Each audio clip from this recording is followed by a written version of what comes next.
Should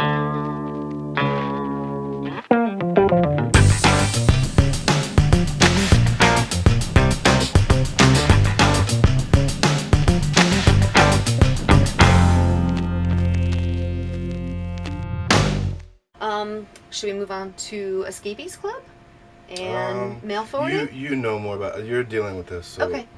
We did not take everybody else's advice out there just because we ran out of time to try ahead of moving here to get the process rolling of establishing our address. So when we arrived here on Monday, we had everything else to do. So Tuesday, we went up to the office. There are escapee volunteers here that volunteer, and others, I guess, that work here for the campground. And they have great information about their experiences using the mail service and being full-time RVers. So after filling out the paperwork, you do have to have one form that's a postal form notarized, and we were assuming that I could just scan all of the paperwork and get it right to them that afternoon. That's incorrect. I don't remember reading anywhere in the process beforehand that you actually have to send it through the mail, but apparently this form that gets notarized has to get sent through the mail. I don't know if the notary has some, it's not raised or anything, right? In any case, for whatever the reason, expect that it has to go through the mail. I called them after I sent it, and they said that within 3 to 4 business days it would be processed and they would email me our new address, and sure enough, I got an email from them today. So we now have a Texas mailing address. We are going to take the next step further and establish our domicile here in Florida. They suggested that we get our address first, and then they will give us information and directions going forward. Who's they? So, Escapees Club. Okay. So their customer service, when I called, said that they would help us through that process to establish our domicile here in Florida. So stay tuned. And we will share that with you. Maybe two, do a few-minute video on that and show the paperwork or whatever. The DMV and becoming registered in this state as far as taxes and voting and licenses. Florida domicile, whatever you call it. Exactly. All right. So that's Escapees Club, and I'm going to look behind you because I have my computer screen up. Yeah. Job hunting, I already touched on that a little bit. Quick notes about driving. I'm from the East Coast, northern it's like East the Coast. metro area, so about an hour from New York City. From New York City. Like north of New York City. So all that area, you're just congestion. The roads up there are hilly and windy. Things are not flat and spread out. There's not a grid system. The speed limits... Unless you're in New York City. New York City is a grid system. Well, that's true, but the speed limits are usually never over 45 unless you're on a highway. So driving up there is a completely different experience than driving down here, if it matters to anyone. We went to Tampa during rush hour, and it was cute. It was adorable. Traffic was it was lovely. I'll take that any day. Yes. Just keep it nothing coming. like rush hour and traffic It jams was where lovely. we're from. So the roads are set up so that you can go really fast. I mean, you're going 60 miles down roads that are not highways. It's sort of baffling to me, and it's very monotonous. You see the same shopping centers and buildings over and over and over again. Everything looks the same no matter what towns we've been in. It's a little different to drive. I don't want to say it's harder or easier necessarily, but it's definitely a different driving experience.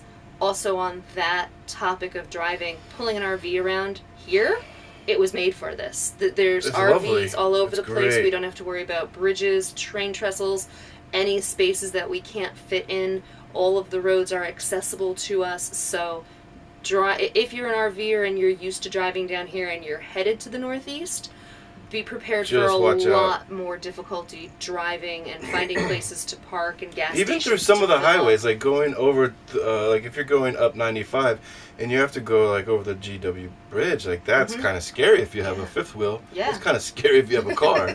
So it's great down here. It's a lot more room to maneuver. Yeah. Okay. So I would say, so far we're very happy with our choice to come down here and make this our first new destination. Do you agree? Oh yeah. Yeah.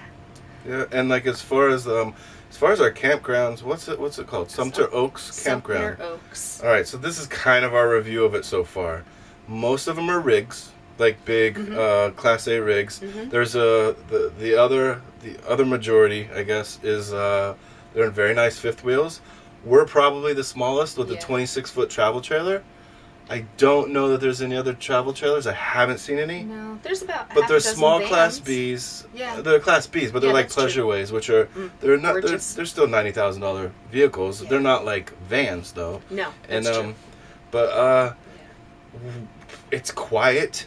You can't ask for more peaceful. The only thing that keeps us on edge a little bit is watch where you park, because these trees. Oh, they're beautiful trees. They're beautiful trees, but they're these little acorns or something like that, and I don't know if we have a mad squirrel or what, but you'll hear it just like pop, pop, pop, pop, pop, pop, and it sounds like someone's throwing rocks at you or something like that. Yep. So I guess when you pull up to your site, they have a big slab of concrete cement, terrace. and there should have been the flag right there, but it wasn't.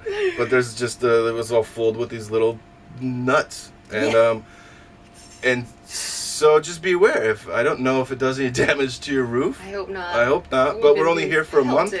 But yeah, you'll hear little pelts from everybody's rig, and everybody's getting hit. But I don't know. That can kind of wake you up if you're starting to doze off, and you hear this pop, pop, pop, and you're like, oh. Yep. So other than that, it's beautiful. Here. We have 4 foot tall, what do you call them? Sandhill cranes. Sandhill cranes that just, like, it's crazy. And we have a swamp back there. Yep. And frogs, cows. Frogs and like donkeys.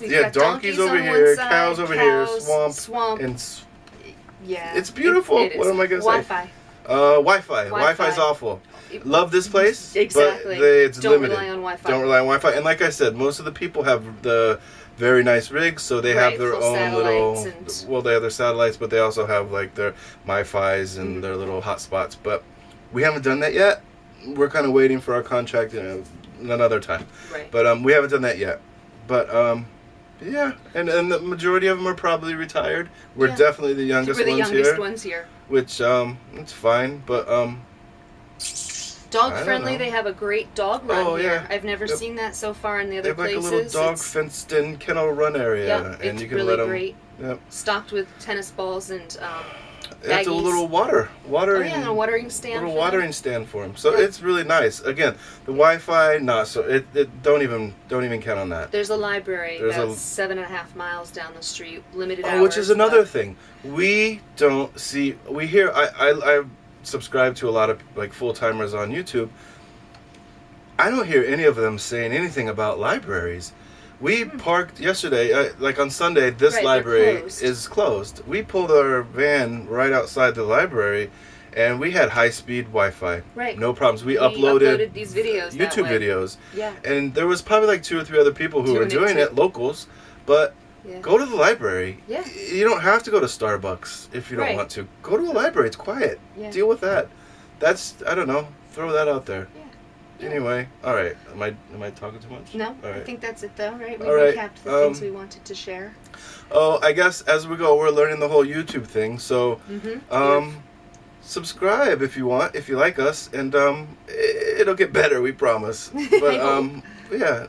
So and if you have suggestions, for us, or if you're a fellow RVer, full-timer in the area, and you want to get in touch with us and say hello.